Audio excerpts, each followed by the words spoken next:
Welcome friends to Anne's Paper Spot. Today I'm going to share a complete flip through of this grungy bird journal. In case you didn't have a chance to watch the last video about this journal, I will tell you about how I made this journal as I show you the pages. This journal is made from a brown paper bag. I coated the bag with white gesso so the printing on the bag wouldn't show through the fabric. The fabric is an old curtain that I dyed with Tim Holtz Distress inks.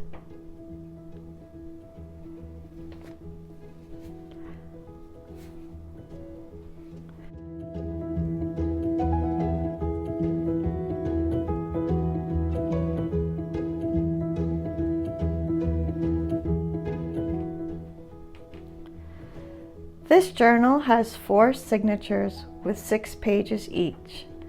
There are plenty of pages to preserve your memories on it. The dimensions of the album are 7.5 by 9.25 with a hidden spine. I currently like the look of a hidden spine for my journals. As I flip through the pages, I will tell you about some of its special features.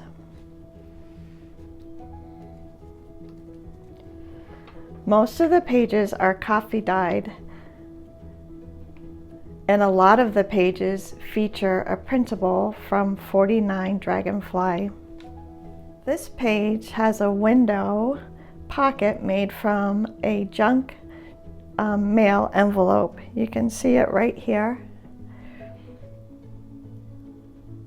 I love this brown envelope to use in my junk journals. So friends, if you're watching this video, can you save me your brown envelopes that you get in the mail?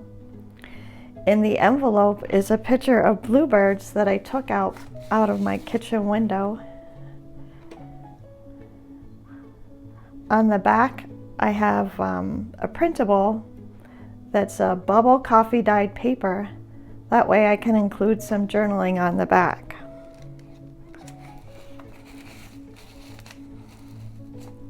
I only attach this pocket on the side and across the bottom in case I want to slip something in the pocket.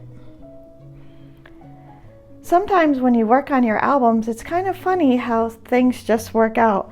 I love that this page says song without words. That's exactly what birds sing, songs without words.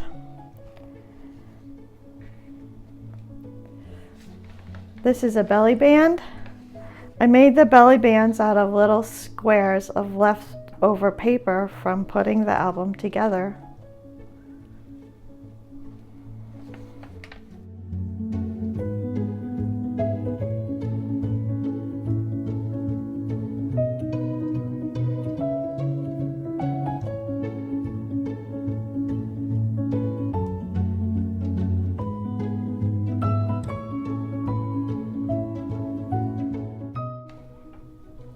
Here's one of those printables that I love so much.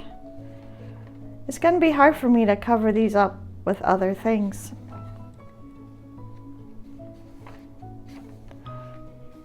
On here I experimented with putting some distress ink, but this paper is pretty thin, so it kind of wrinkled.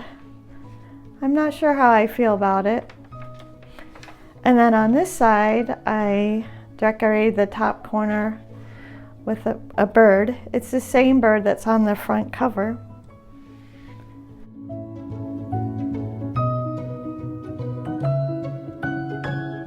This is an old book page stenciled with some green ink.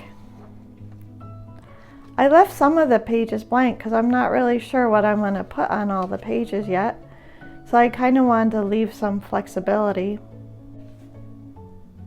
On the top left of this corner, I used a scrap of fabric that was left over from the cover.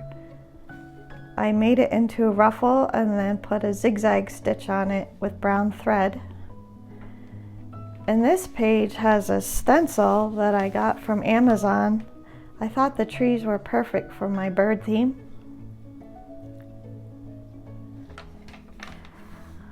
On this page here, I have a tag. My pen pal, who lives all the way on the West Coast, I live on the East Coast, sent me this embossed tag, and I decorated it with a printable and some other scraps. And I also included a little envelope, and I clipped it on with a small paper clip.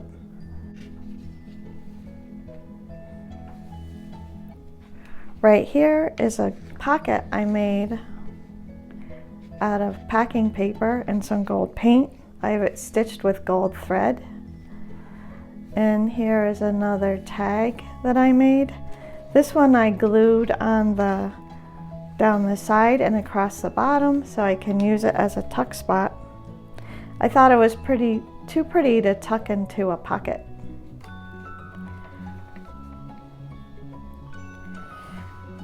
Here's some more ruffles I made out of the scraps.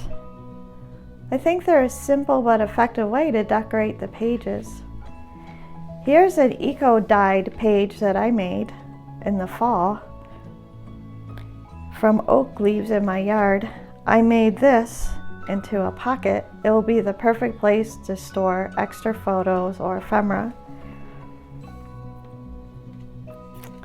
I just love the lines on these coffee dyed papers.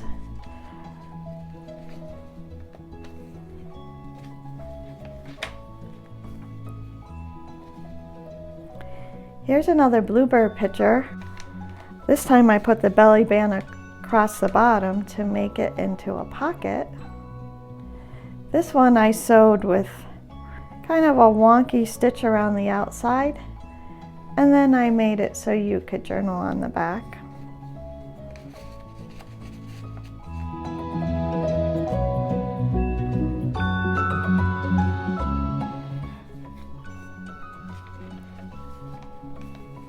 On here I used a stencil with distress ink. I kind of like the way this turquoise matches the turquoise here and here.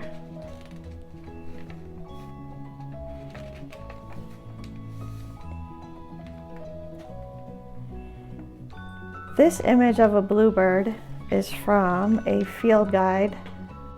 I cut it out of an old field guide that someone was selling at a tag sale for $1. It has beautiful detailed images of birds. And I put it on the top of the page and did some collage work around the back.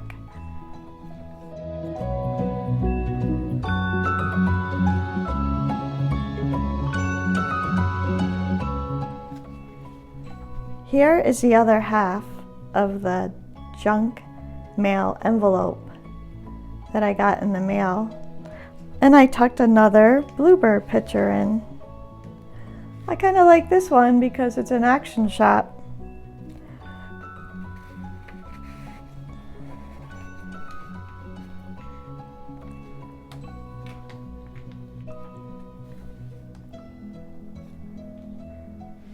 Here's another tag.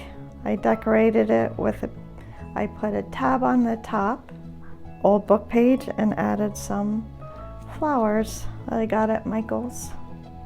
Kind of gives it a springy feel. This page, I made a tuck spot on the left-hand side of the page. I really like this one because it has some burlap in it. I thought the burlap gave it an interesting look. And here's another bird from our yard. This is a tufted titmouse. I guess he likes the mealworms too.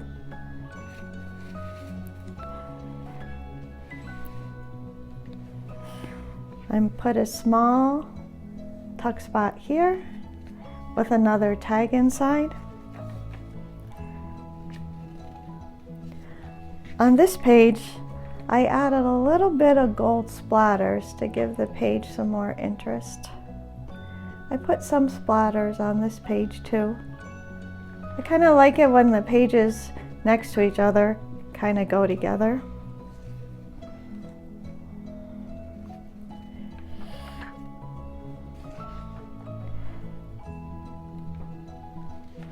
Here's another tuck spot. I made the brown paper bag. It's just from shipping material. I probably got it in an Amazon package.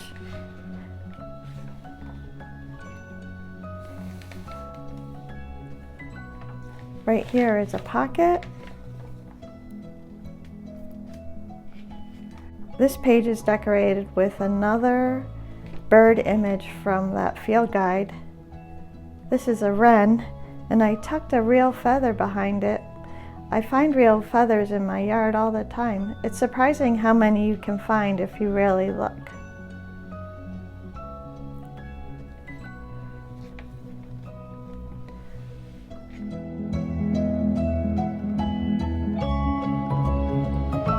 I put another pocket here.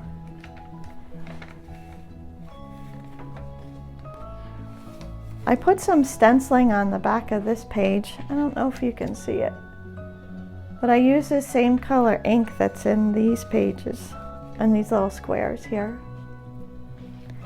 Here's another tag. I put an eyelet in this one and then use some jute to give it a tie. I backed it up with coffee dyed paper so it was a little thicker.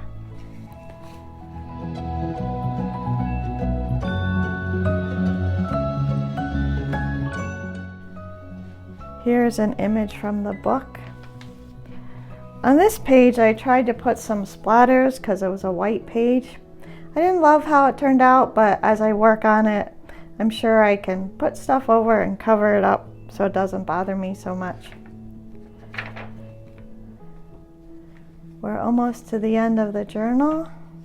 An old book page with some stenciling on it on both sides. And then here is just a little tag. I kind of like the shape of this one, and I just paper clipped it to the top.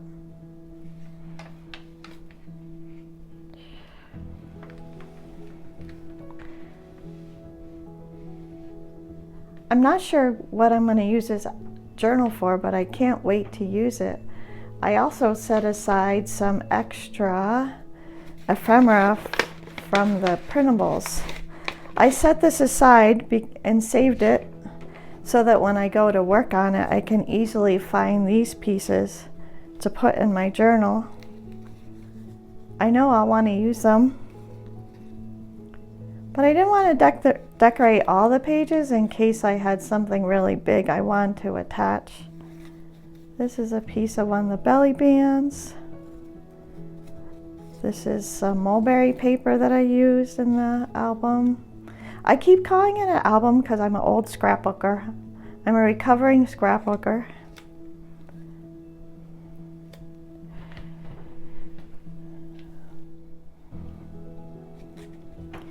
Thank you for watching this video all the way through. I truly appreciate it. I thought these videos would be really easy to make, but they take a little more work than I expected, and I need a lot of practice still. If you liked this video, please like and subscribe to my channel. Thanks again.